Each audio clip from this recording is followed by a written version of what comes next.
Well, originally, I was a very keen Norwood supporter. Dad, my father, was a life member of the club and played 130 odd games and was a state representative. And so I followed Norwood, albeit that we lived down at Glenelg. So I used to go to most games when I was at school. I lived in the West Adelaide area at Glenelg North, and Doug Thomas promised me the world there at one stage, but no, I didn't even consider it really. I was always going to play for Norwood. Yeah, I went to Sacred Heart from grade 4 to matric and got heavily involved in footy there, but only played with the school right through to matric, and then in matriculation I went to train with the Norwood under-17s, and Robert Odie said that you're not going to play there, and so he played me in the seconds for the last 4 games in 1972. We won the premiership that year actually. So the following year I played league footy for Norwood. I don't reckon I've ever got the Wiltshire cutlery actually. But yeah, we had a very good side, is what I would say, and the centre line was Brian Woodcock, John McGuinness and myself, and we got fed the ball quite consistently out of the back line as well. So, it was a good time. The major thing that I noticed, albeit that I was then 6 months older as well, so I was far more acclimatised to the bigger bodies, was the speed of it, and it was a touch more competitive, I suppose. Coach was Robert Odie, yeah. But we played a couple of trials prior to that at Norwood Oval as well. No, it was a jump, but I seemed to actually handle it reasonably well, and I think that's probably the naivety of youth and those sorts of things. So you're pretty much bulletproof when you're 17.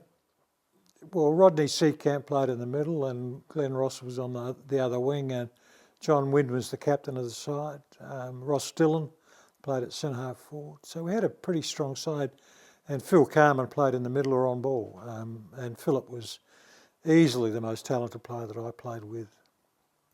Not the best, but the most talented. Well, yes, he spent a lot of time out of the game, probably almost 2 years, I think, because he was tied residentially to Collingwood, having come from Edenhope. Phil played his first game probably when he was about 17, and probably played his second when he was about 19, I think. But he was a phenomenal talent, Phil. Carmel Court, yeah. And his mother was the manager of the facility, full of probably 20 to 30 testosterone-filled young men. I think she did a marvellous job. I didn't go there, but it was largely filled with kids that had come into Adelaide from either the country or, in Phil's case, from Victorian country. Yeah. Robert, it's been largely analysed over the years that Robert was a great teacher of the game, but perhaps didn't have the relationship with the broader group of people that were playing football. In my case, I got on really well with Robert, loved the way that he taught the game, and he developed me as a footballer, there's no doubt about it. So I have nothing but positive things to say about Robert. Yeah, well, he's the boy that came from Kilburn, or as it was when he grew up, Chicago, in the northern suburbs of Adelaide. Bob was a different personality, highly competitive, and he probably put a layer of the game onto the playing group to take the best advantage of what Robert had developed, because Robert, over a period of time of 6 to 7 to 8 years, had actually developed a highly skilled and some talented young players. So they're all becoming good players when Bob had the opportunity to coach Norwood. So he coached in 74, and then we went top in 75. So I'd say Bob didn't do it alone, but he certainly capitalised on the work that Robert had done and the players that had been developed, the Rosses, Woodcocks, myself and others that had come through were actually ripe to actually develop the side into a premiership force. Look, it was a worthwhile competition, I think, albeit sponsored heavily by the cigarette companies, which would be impossible to do nowadays. But no, it was good. Because most of us in South Australia hadn't been exposed to either the quality of the competition in Victoria or in Western Australia.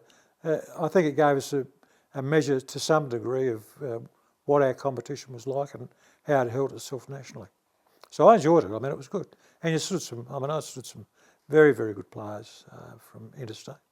It also said to us, I think, in a lot of ways that what we were doing and how we were playing compared favourably to what was happening interstate. It's interesting, I get asked that question quite a bit.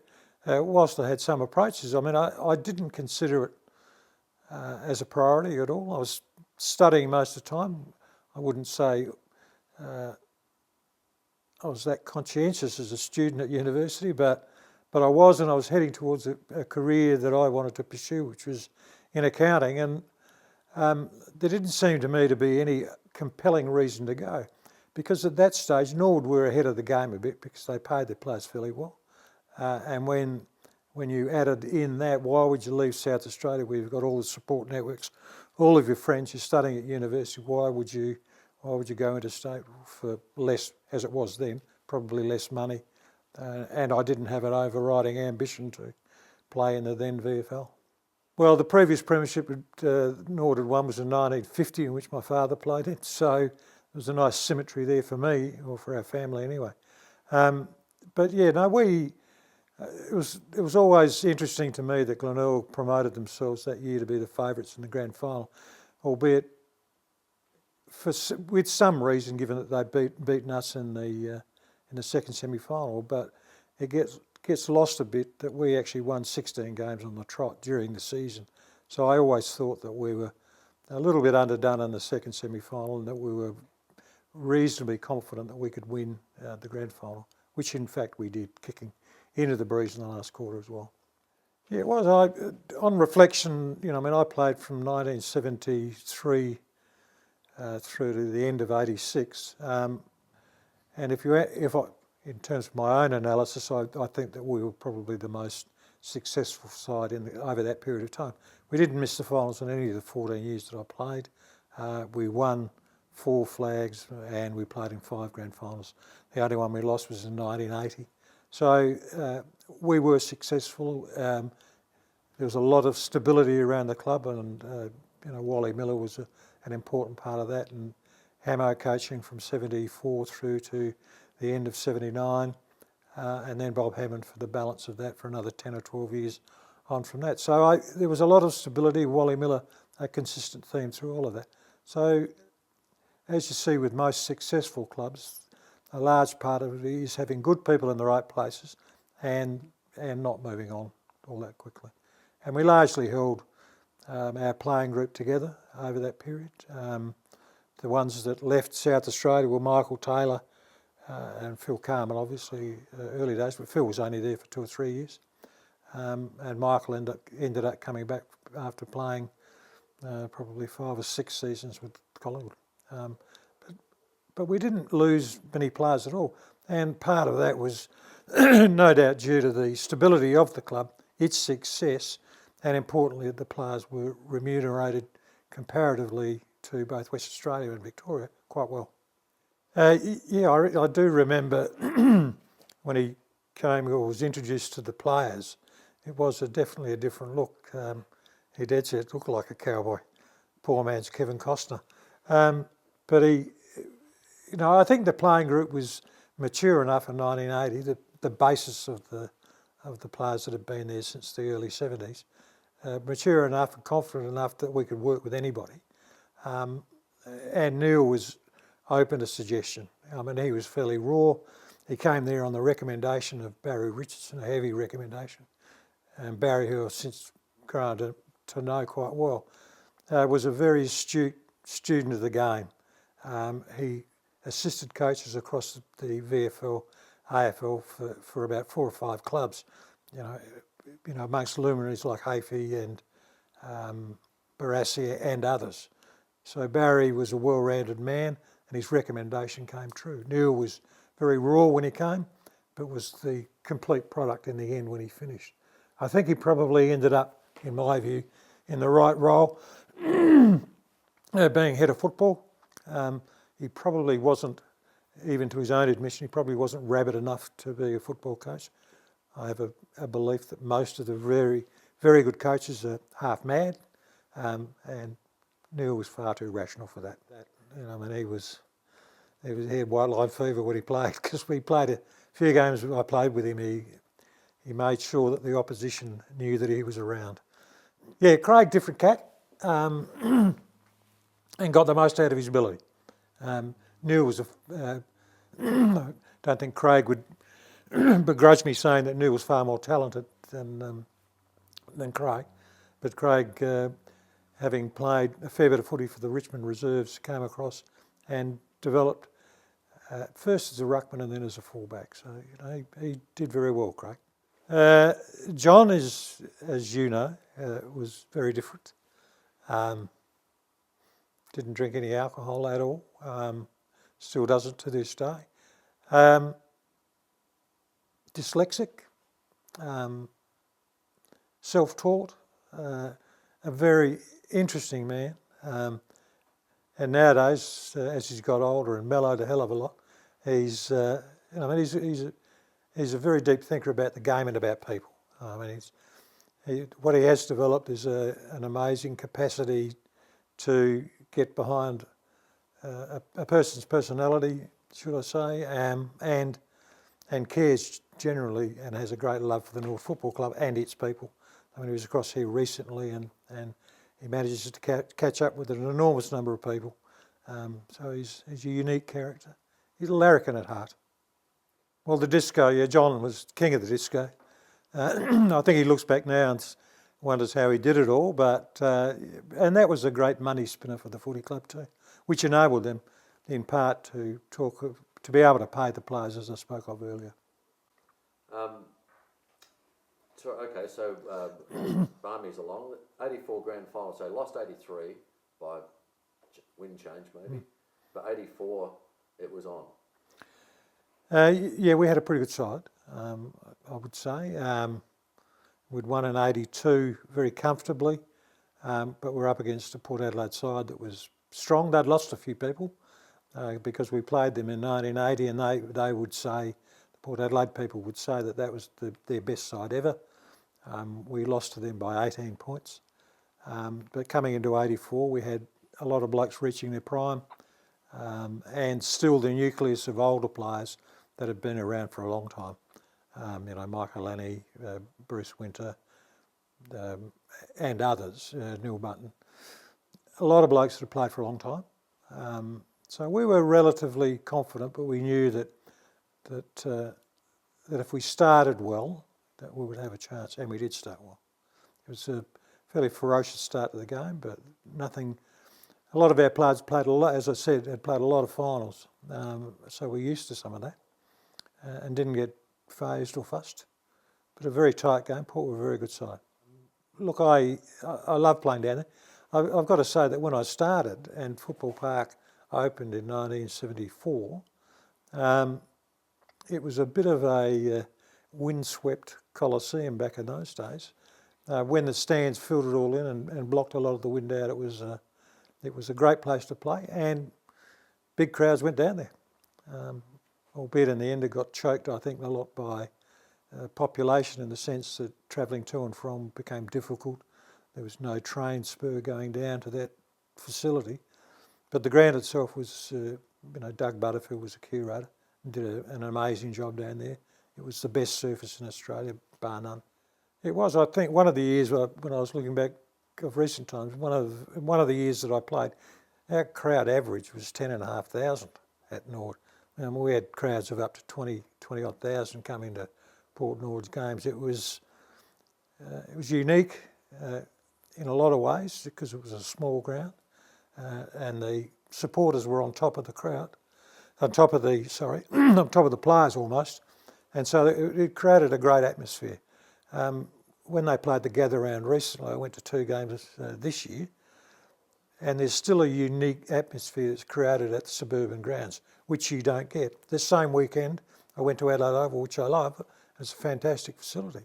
But the atmosphere at Norwood Oval with 8,000-9,000 was the maximum the AFL allowed. It really brought back memories, and it's got its own unique feel, I think, the parade. But I started going there in the mid-60s watching Bill Wedding, Ron Neben and those types, and Horry Nelson used to run like a hare. And so I grew up with it, loved it, and the roar of the crowd out down the southern end when Norwood were coming home with a bit of a breeze was a fantastic feeling. I used to want to do things on the Saturday morning, so I used to go shopping, and that was sort of it. That had cut about an hour or 2 hours out of it, and then I lived at that stage at Parkside, so just getting to the ground wasn't difficult. So I'd get there probably about 1 o'clock, 2:20 start, 12:30 perhaps, but I was fairly relaxed. Unlike blokes like John Wynn, who when I first started playing in '74, I got into the change rooms and John was eating a hamburger and down a can of Coke, which I couldn't believe anybody could possibly do. I think it probably affected his game. You couldn't possibly function having a burger and a can of Coke in your belly at 1:30. But generally, no real food at all. Might have some breakfast, but that's about it. Stas was the chief proponent. He would be having a fag in the toilets. I could never understand, but anyway, he thought it helped him. And at half time, he'd go into the toilets again. And anyway, each to his own. Well, I think the interesting thing, the game now is highly professional, and you only need to play for 2 or 3 years, and you can set yourself up for life. So that's, and with the evolution of the game, I mean, it's highly professional, and a lot of the things that we enjoyed and got away with are no longer appropriate if you're getting paid $500,000, $600,000, $700,000, $800,000 per annum. So it's changed for the better in terms of a spectacle. But what is missing is, are those characters per se, because they don't exist. Same people, but I mean, you only need to note Josh Rosselli's behaviour to see that he might have been a character back in the day when we played, and it may have been allowed or tolerated, but nowadays it can't. It's got to be far more professional. People's livelihoods depend on it. There was a significant social life attached to playing back when we played, and we took advantage of that and enjoyed it and loved it. But the players nowadays really can't go out and socialise at all to any large degree, not to the degree that we did, which we enjoyed. I mean, John Wynn, Stas, and others, led the pack in terms of socialising and carrying on. It was good. Saturday night was always good at the Redlegs Club. I mean, Wally was a dear friend of mine, obviously, but I never signed a contract at Norwood. So my conversations with Wally were generally, "What do you think I'm worth?" And I'll play for that, which I did.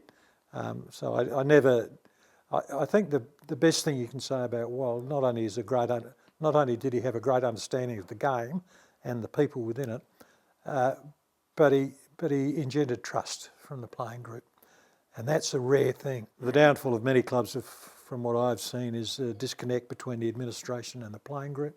Wally had a great relationship with the playing group, and they trusted him implicitly. So that was one of the great strengths, as you say. Great knowledge of the game. You'd written a number of coaching books, was involved in player development over a number of years with both the SANFL and the Norwood Footy Club. Had a great relationship in the early days with Robert Odie, and Norwood developed a junior development system that was second to none, which Robert then continued on with the Sturt Footy Club, and his son David as well did the same thing. I mean, there were some great things that came out of the collaboration between Wally as an administrator and the coaching group. He had a very strong relationship with Bob Hammond and also with Neil Baum in particular, but a great understanding of the game. He had a deep felt love for the game, which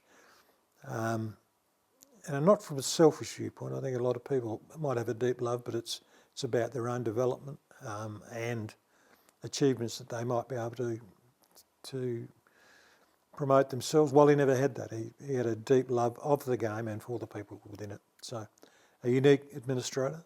I started an arts degree at Flinders University, which was probably considered by my family as a waste of time, which only lasted for a year. Then I ended up doing some work experience with Pricewaterhouse, as distinct from PwC, who have got themselves in the clag of recent times, and worked for them and then studied. So whilst I was playing, I didn't work full time. I worked part time and played footy and played a lot of cricket as well. So I got into that, and then over time, gradually graduated with an arts degree, but in accounting from the old Institute of Technology, now Uni SA, and then started work with Pricewaterhouse on a full-time basis, and then moved around and eventually set up my own practice in 1985 when I was still playing, which was challenging. I think I played about 7 years of grade cricket. Enjoyed it. It was a lot of fun, but in the end, I remember when I was working at Pricewaterhouse on Greenhill Road, I was playing footy and playing cricket, A grade for Glenelg, and I did the professional year, which was a qualification year for accountants, which was horrendously hard. So I was playing footy, playing cricket, doing the PY, and I got married the same year, which was just overload. So the following year I gave cricket away. It was just too difficult. And I dare say that when I first started playing footy, Robert Odie was quite tolerant of those that were doing other things. The coaches, as time went by, became far less tolerant, I would say. Barmy had none at all. So anyway, it was good. I played in a premiership with Glenelg in '75, which was their first for a very long time. Had the good fortune of playing cricket with Greg Chappell, Ian Chappell, Trevor Chappell, Ashley Mallett, a whole raft of players, Kevin McCarthy, Barry Hearn. I mean, at one stage I was playing as a wicketkeeper, and the only player that hadn't played Shield cricket in the side was me. So there was some very good sides, and I was fortunate to do that.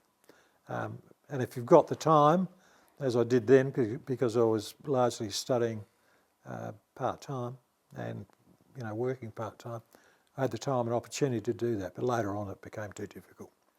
I did 2 years coaching Sacred Heart Old Collegians, marvellously successful era. I guided them from A1 to A2, and very few have been able to do that. I managed to achieve it. I then realised that coaching I wasn't cut out.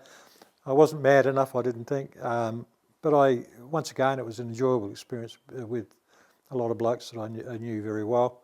But then after 2 years, I realised that they wanted me to continue. I said, no, I won't. And then I went back to Norwood and joined the board and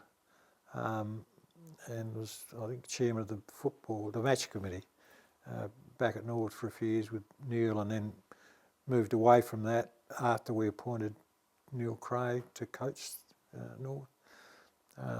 He was another man with a singular view on life and footy. And at that stage, I committed myself to the admin role, which I enjoyed.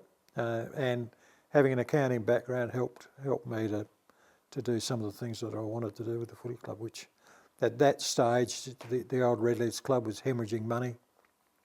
And I had a view that we could stabilise that, which we did for a period of time. Eventually, after I left, they sold it, but it had gone from being a strength of the footy club to a weakness in the end, because that style of facility was no longer viable. Yeah, look, there were some very poor decisions made at an admin level.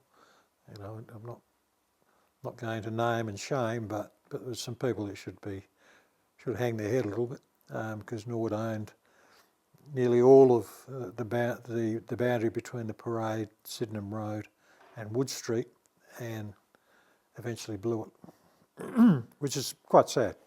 Well, I'd sort of been, I became chairman of the football club, and during that period of time took over as league director from Nero Ferraro. And there was an opening came up, I think, when Bob Lee, who was the SANFL vice president, gave it away, mainly through ill health. And there was an opening, so I put my name down, and I was lucky enough to get elected. So I think it was a gradual progression, really, for me. I'd played, then moved into administration, and I thought the next step was to be involved with the governing body, so I got involved. Look, I enjoyed it, and there's some exciting times. I was there when a whole raft of things were done at Football Park. Also there when Mike Rann reneged on the promised $1 million funding, which basically forced our hand, really, along with the luminaries in the Labor Party, chief amongst which were Pat Conlon and Kevin Foley. They convinced Rann at the time that moving to Adelaide Oval would be a forward step. There was some initial reluctance, but once I got involved in 2000, and having been on the commission at that stage for 7 or 8 years, I got involved in developing a financial plan around what it would look like, and the base plan was compelling that we would move. At that stage, Port Adelaide were, averaging 19,000 people to Football Park, and the infamous tarps and whatever. So there was no crowd there. Port couldn't make it work. Adelaide were making it work. Port couldn't. And the move to Adelaide Oval, it was compelling in the sense that it provided an income uplift for all parties. And we did it on the basis, we made the move on the basis that both Adelaide and Port Adelaide would be better off. And what seems to get lost in the mists of time is that it was done on the understanding that SANFL was to be better off. The AFL tried to turn that around in later times by saying that the SANFL would be no worse off. Well, that wasn't the case. The original plan was that we would all be better off. As it turned out, we all were. But in part, that was generated by the fact that we actually owned all the land, which was some foresight shown by both, back in the original days, by Don Brebner, who was the president at the time, but I don't think he gets enough praise for what he did. He led the move to Football Park, not Max, unfortunately. It's been promoted as being Max's baby, but Don Brebner was the one that actually engineered it.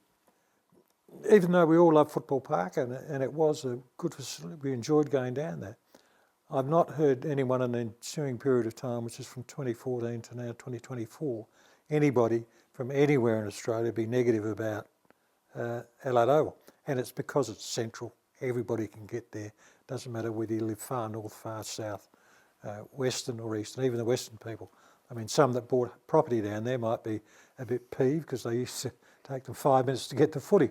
But now they can just shop on the train. Look, its centrality is the key. I think it was done sensitively. The retention of the Moreton Bay figs down the northern end helped an ambience where it's not like a coliseum. I remember going to Perth for the first time to see Optus Stadium over there, and what struck me more than anything else was all you could see was this big lump of cement in the middle of the park. And whilst it's a beautiful ground, aesthetically it doesn't appeal to me at all. So football parks work because it's friendly, because you feel as if you're in a football ground as opposed to a coliseum. It's central, and the facilities are first rate. I've had discussions with politicians over time, some from the Liberal Party, certainly not from the Labor Party to my recollection, but from the Liberal Party at the time, because it was a Labor. Liberals would say it was their idea of Martin Hamilton Smith. Irregardless of who came up with the idea, I dare say it's probably more AFL driven by Andrew Demetrio than anybody, but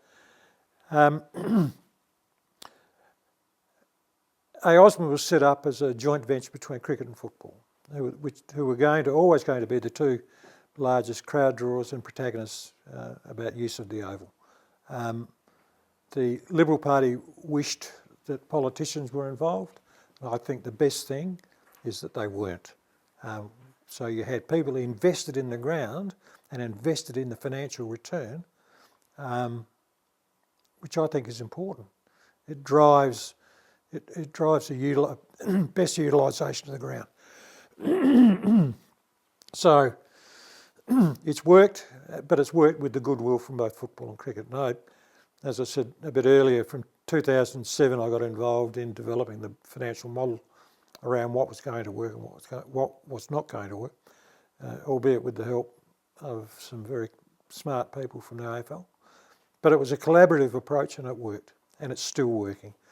And with government involvement, my view is that you lessen the investment in people that have got in the facility, and also they're driven because they underpin the whole operation. In a financial sense, if all turns badly, then football, the SANFL, and cricket, the SACA, are financially responsible. So to me, it's not a government-driven facility. It's driven by the two bodies who have a financial imperative to make it work. So I think that's the best setup, and it's still working. It's good. They've got some challenges. I mean, the rising costs of living and of wages generally has made the financial burden to both football and cricket significant now. I won't mention the numbers, but it's quite high. The SANFL has a balance sheet with an asset base of over $100 million, which is, I dare say, would be the strongest of any sporting facility bar the AFL. So in that sense, it's strong. Where it's challenged significantly is by the relevance of its own competition, which we all know. And it's gone from being a premier competition and where we can all remember the days at Norwood Oval of getting 20,000 people to you're lucky to get 5 at a top game. So that has its challenges in terms of relevance. What they are now is a development league, which people foresaw quite rightly was going to happen once the SANFL became the second tier competition, as it were. So its challenges are to remain relevant, and I think the only way it remains relevant to me is an engagement with the community, so that means something. So that if you go to watch Norwood play, Norwood itself is embedded, Norwood Football Club is embedded in the local community. Then it will stay relevant. It won't be, dare I say it, as sexy as the AFL. But it will be relevant to the community, and that's where it sits and where it's going to have to sit. As long as the connection between the SANFL and the AFL remains, so in other words, it becomes a feeder into that system, that's good. I mean, I noted yesterday when Norwood played Sturt in the... Sturt. When they played Central, yesterday, and won comfortably, one of the blokes that kicked 3 goals was a Norwood junior that had been drafted at the age of 18 to Collingwood, spent 2 years on the list, got delisted and came back yesterday and kicked 3 goals for Norwood. As long as there's that interaction between the two competitions, the SANFL remains relevant and it remains an aspirational league. I'd hate to see the day when it's not aspirational to play league football for Norwood. I mean, you're not going to play in the AFL, but that Cooper Murley, whilst his dream at the moment has been kiboshed, he came back and played in the local competition and kicked 3 in a final, with 12,000 people there. So as long as you can keep that connection, and I think they need to pay well enough to make it a differential between that and the local competition, as they call them, the old Lamington League, but the Adelaide Football League and country leagues. As long as there's a gap there,